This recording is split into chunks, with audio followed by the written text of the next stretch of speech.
अस्सलामुअलैकुम वरहमतुल्लाहि वबरकातुह। मेरे प्यारे इस्लामी भाइयों, मियाँ बीवी के 20 सवालात में से 8 सवालात हो चुके हैं। जैसा कि आपने कल देखा कि 8 मिनट का वीडियो हो गया था, तो वीडियो लॉन्ग होने की वजह से मैंने सोचा कि उसे 2 पार्ट में कर दिया जाए।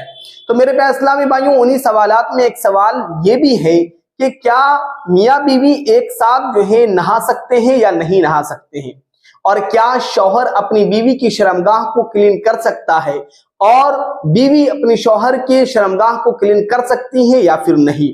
तो इंशाअल्लाह तबारक व तआला इसी तरीके के तमाम सवाल का जवाब इस वीडियो में दिया जाएगा। आप इस वीडियो को पूरा जरूर देखिए। और एक छोटी सी बात यह है कि इस वीडियो को बनाने का इंटेंशन यह है कि हमारी और आपकी इस्लाह हो जाए। अगर आपको वीडियो अच्छा लगता है तो आप देखें, और अगर नहीं लगता है अच्छा तो बिल्कुल आप स्किप कर सकते हैं, इस वीडियो को छोड़ के जा सकते हैं। मेरे प्यारे इस्लामी भाइयों, देखिए एक सवाल ये है, हमारे एक इस्लामी भाई ने ये सवाल किया है कि क्या बीवी अपने शौहर की खुशी के लिए रात में छोटा लिबास पहन करके सो सकती है या नहीं सो सकती है। देखिए मेरे प्यारे इस्लामी भाइयों, बीवी अपने पूरे जिस्म के कपड़े को उतार करके शौहर की खुशी के लिए सो सकती है, लेकिन शर्त यह है कि उसके सतरे औरत छुपे हुए हो, उसका शर्मगाह छुपा हुआ हो, ताकि उसके शौहर की निगाह उसके शर्मगाह पर ना पड़े।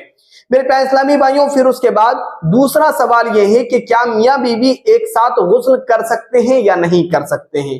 देखिए इसमें भी यही मसला है कि मियाँ बीवी एक साथ जो है वो गुस्ल कर सकते हैं, कोई कबाहत नहीं है, लेकिन शर्त यह है कि दोनों अपने अपने सदर को छुपाए रखे। फिर उसके बाद एक सवाल यह है कि बहुत सारे हमारे इस्लामी भाई ये सवाल करते हैं कि क्या शौहर अपनी बीवी के पिस्तान को चूम सकता है या नहीं चूम सकता है। इस मसाले पे मैंने वीडियो डाला है, लेकिन उसमें बहुत सारे ऐसे कमेंट आए हैं कि अगर किसी शौहर ने अपनी बीवी के पिस्तान को चूम लिया तो क्या उसका निकाह टूट जाता है या वो उसकी मां बन जाती है। तो मेरे प्यारे इस्लामी भाइयों, देखिए अगर कोई शौहर अपनी बीवी के पिस्तान को चूमता है तो शर्त यह है कि दूध जो है हलक से अंदर ना जाए।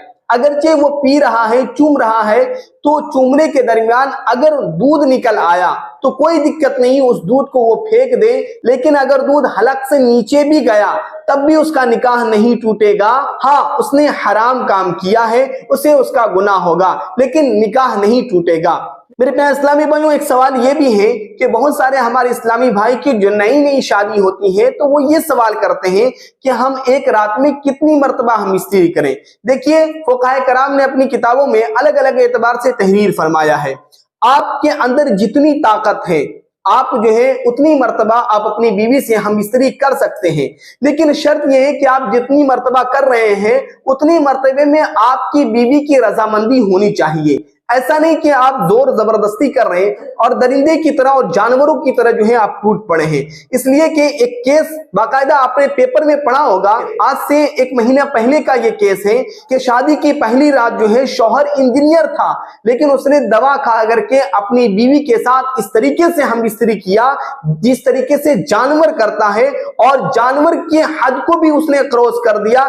तकरीबन एक रात में उसने अपनी बीवी के साथ 28 मर्तबा हम इस्त्री किया, और फिर उसके बाद जो है वो औरत, वो लड़की जो है बीमार हो गई, अस्पताल में उसे एडमिट कराया गया, आखिरकार उसका इंतकाल हो गया। तो मेरे प्यारे इस्लामी भाइयों, बीवी जो है वो आपके लिए एक दिन के लिए नहीं बल्कि पूरी जिंदगी के लिए है। आप उनके साथ अच्छा बर्ताव करें और आप उनसे जो है फायदा हासिल करें। निकाह का मकसद ही है हम स्त्री को हलाल करना, उससे फायदा हासिल करना। तो आप एक दिन क्यों, आप पूरी जिंदगी उससे फायदा हासिल करें, लेकिन आराम से करें ताकि वो भी खुश रहे और आप भी खुश रहें। फिर उसके बाद एक सवाल ये है कि जिस्म को मालिश कर सकते हैं या नहीं कर सकते हैं। बहुत सारे हमारे इस्लामी भाई कहते हैं कि हमारी बीवी मुझे हम इस्त्री करने नहीं देती है।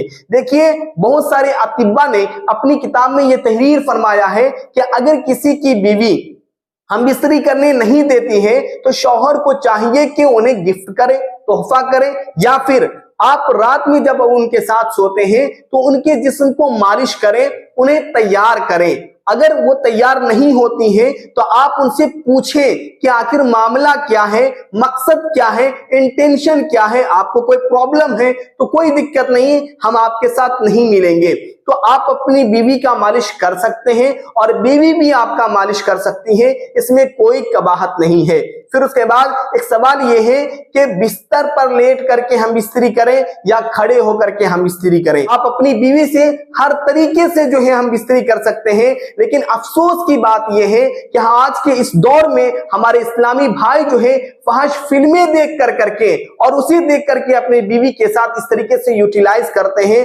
तो मैं चैलेंज करता हूं कि जो वो फायदा उठाना चाहते हैं और जो वो मजा लेना चाहते हैं, जिस तरीके से वीडियोज में देखते हैं, वो जिंदगी भर वो मजा हासिल नहीं कर सकते। अगर वो उस वीडियो पे अमल करके अपनी बीवी के साथ हम बिस्तरी करेंगे तो उन्हें 1 और 2 मिनट का मजा मिल जाएगा, लेकिन पूरी जिंदगी वो वीडियो के मजा को अगर वो लेना चाहते हैं तो पूरी जिंदगी उसे वो मजा नहीं मिलने वाला है और उनकी फैमिली में तकरार और इख्तलाफ होने वाला है। लिहाजा मेरे प्यारे इस्लामी भाइयों, बहुत सारे इस्लामी भाई ये सवाल करते हैं कि हजरत आप इस तरीके का वीडियो बनाते हैं, आपको अंदाजा नहीं होगा, तो आप मेरे वीडियोस के कमेंट को पढ़ लीजिएगा।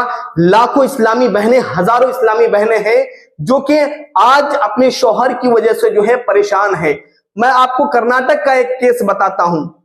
शादी की पहली रात उसका शौहर अपने उज़्वे तनाजुल को जो है अपनी बीवी के मुंह में डालता है, शादी की पहली रात, और वो 3 दिन तक खाना नहीं खाती हैं। खुदा की कसम मैं बताता हूं, मेरे पास उन्होंने कॉल कर करके इस तरीके से बताया कि हमारा शौहर इस तरीके से करता है, क्या ये जायज है या नाजायज है?